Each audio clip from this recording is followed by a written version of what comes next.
I'm Spencer with Rainforest Plumbing and Air, and today I'm sharing some DIY plumbing tips that can save you a call to a plumber and help you fix small issues right from home. So let's dive in. Here's a simple way to tackle a clogged sink. Start by trying a mixture of baking soda and vinegar, about half a cup of each.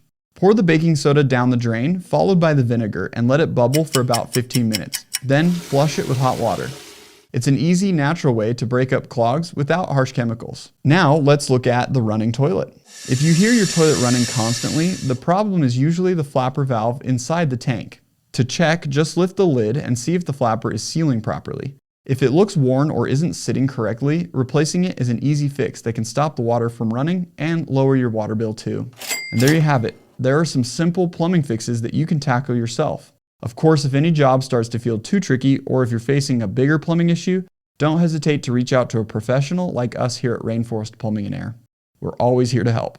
Thanks for watching, and if you found this video helpful, give it a thumbs up and don't forget to subscribe for more plumbing and air conditioning tips. We'll see you in the next one.